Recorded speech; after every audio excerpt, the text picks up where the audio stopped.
दुश्मन सिर्फ सरहद के उस पार नहीं होते, दुश्मन अपने देश के अंदर भी होते हैं और ये दीमक की तरह पूरे देश को धीरे धीरे खोखला कर देते हैं।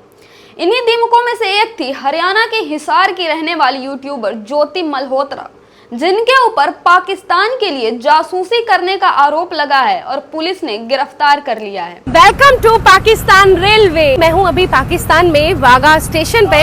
आज तक तो हमने वाघा जो है ना हमेशा बॉर्डर ही देखा है, परंतु हम पहुंचे आज पाकिस्तान के वाघा स्टेशन पे और हमारे पीछे लगी हुई है पाकिस्तान रेलवे की ये डीजल लोकोमोटिव ट्रेन। ये एक स्पेशल ट्रेन है जो कि सिर्फ और सिर्फ यहाँ इंडियन जो भी पैसेंजर यात्री आ रहे हैं उनके लिए चलाई जाती है, जो कि चलेगी वाघा से और पहुंचाएगी पंजा साहिब। लगभग 400 किलोमीटर का ये सफर ग्रीन कलर की पाकिस्तानी ट्रेन में हम तय करेंगे। आपको कैसी लगी ये पाकिस्तानी डीजल लोकोमोटिव इंजन वाली ट्रेन, तो आप मुझे बताइएगा जरूर कमेंट्स में। ज्योति मल्होत्रा पे यह आरोप है कि वो पाकिस्तानी प्रोपेगेंडा के तहत काम करती थी और पाकिस्तान की खुफिया एजेंसी ISI को भारत की इंफॉर्मेशन शेयर करती थी। ज्योति मल्होत्रा अपने ट्रैवल ब्लॉग्स के जरिए पाकिस्तान की एक पॉजिटिव इमेज बना के पेश करती थी। उनके ब्लॉग्स देखेंगे तो नाम है लाहौरी इश्क, यानी वो कुल मिला के इनके जो ब्लॉग्स है उससे आपको यही पता चलेगा कि पाकिस्तान कितना अमन शांति वाला देश है, पाकिस्तान फॉर पीस नेशन है। लेकिन सच्चाई तो यह है कि पाकिस्तान एक आतंकी देश है, आतंकिस्तान है पाकिस्तान, कोई अमन शांति वाला देश नहीं है। यह वही देश है जो हमेशा से भारत के खिलाफ आतंक का बीज बोता रहा है। लेकिन ज्योति मल्होत्रा के ब्लॉग से आपको ये पता चलेगा कि पाकिस्तान कितना अच्छा देश है, कितना शांति अमन पसंद देश है। और यही एजेंडा था ISI का। ज्योति मल्होत्रा को फंसाया, ब्रेन वॉश किया और ज्योति मल्होत्रा का इस्तेमाल करके वो भारत के खिलाफ ही साजिश रच रहे थे। आरोप है कि ज्योति मल्होत्रा ने दिल्ली के कुछ अहम ठिकानों की, साथ ही साथ इंडिया से जुड़ी हुई सेंसिटिव इंफॉर्मेशन और ऑपरेशन सिंदूर जब देश भर में चल रहा था तो ऑपरेशन सिंदूर की जानकारी भी इन्होंने पाकिस्तान के इंटेलिजेंस एजेंसी ISI को सौंपी थी। ज्योति मल्होत्रा को 17 मई को हरियाणा के हिसार से गिरफ्तार कर लिया था और इनके ऊपर BNS की धारा यानी भारतीय न्याय संहिता की धारा 152 और औपचारिक गोपनीयता एक्ट यानी ऑफिशियल सीक्रेट एक्ट 1923 की धारा 3, 4, 5 के तहत मामला दर्ज कर लिया गया है। अब चलिए ये समझते हैं कि आखिरकार ये पता कैसे चला कि ज्योति मल्होत्रा इतने बड़े जासूसी कांड से जुड़ी हुई है। और ऐसा नहीं है कि सिर्फ ज्योति मल्होत्रा को गिरफ्तार किया गया है, 5 और जासूसों को गिरफ्तार किया गया है जो भारत के अंदर रह के पाकिस्तान के लिए काम कर रहे थे। ये वो देशद्रोही है जो भारत के अंदर है, ये वो दुश्मन है जो भारत के अंदर है और भारत के अंदर रहकर ही भारत को खोखला कर रहे हैं, भारत के अंदर ही रहकर आतंकियों की मदद कर रहे हैं। इन जैसे लोगों की वजह से ही पहलगाम में आतंकी घुस के हमारे निर्दोष लोगों को मार के चले जाते हैं। अब ये आप सोचते ही होंगे कि आखिरकार आतंकी देश में घुस कैसे जाता है, तो ये वही लोग होते हैं जो अंदर की बात बाहर के दुश्मनों को देते हैं और जिसका फायदा उठाकर ये आतंकी देश में घुस आते हैं और किसी बड़े आतंकी हमले को अंजाम देके चले जाते हैं।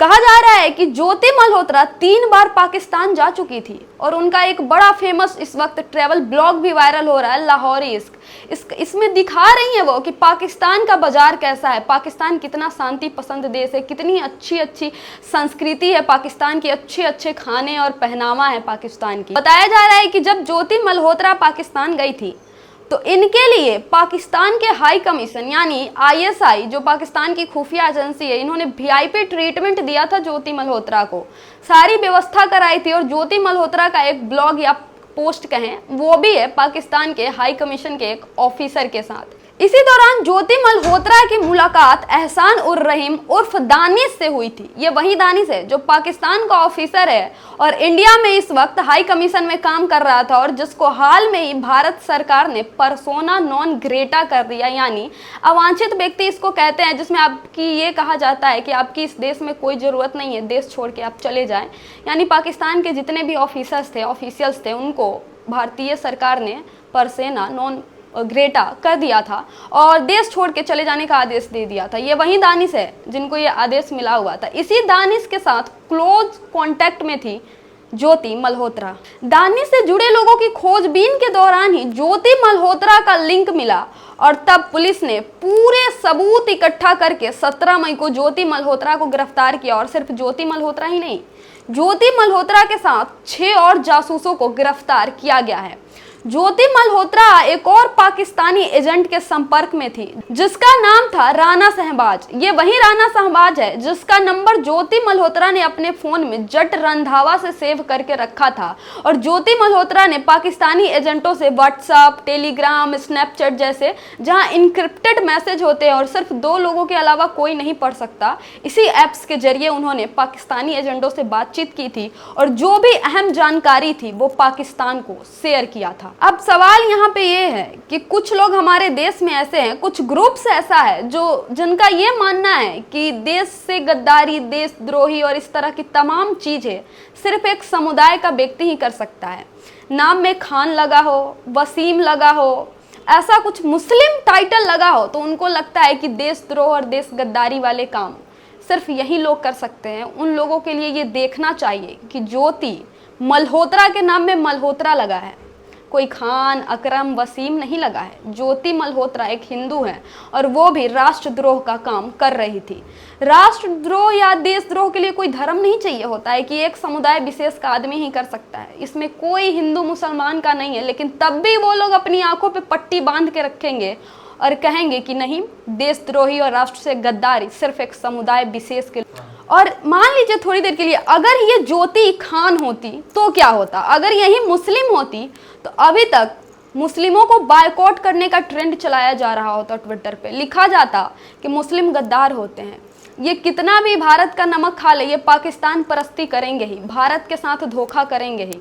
और पता नहीं मुस्लिमों को कितनी गाली दी जा रही होती, जैसे पहलगाम हमले के बाद हुआ था। भले वो आतंकी मुस्लिम थे, उनका प्रोपेगेंडा था कि वो भारत में आके लोगों को धर्म पूछ के मारे ताकि भारत में हिंदू मुस्लिम का वैमनस्य पैदा हो सके, और वो काम भी कर गया। कुछ लोग थे जो आंख बंद करके मुसलमानों को गाली देने लगे और कहने लगे कि उन्होंने तो धर्म पूछ के मारा है, हम भी अब धर्म पूछ कर मारेंगे। धर्म का दुकान पे धर्म देखकर सामान खरीदेंगे, नाम देख के सामान खरीदेंगे।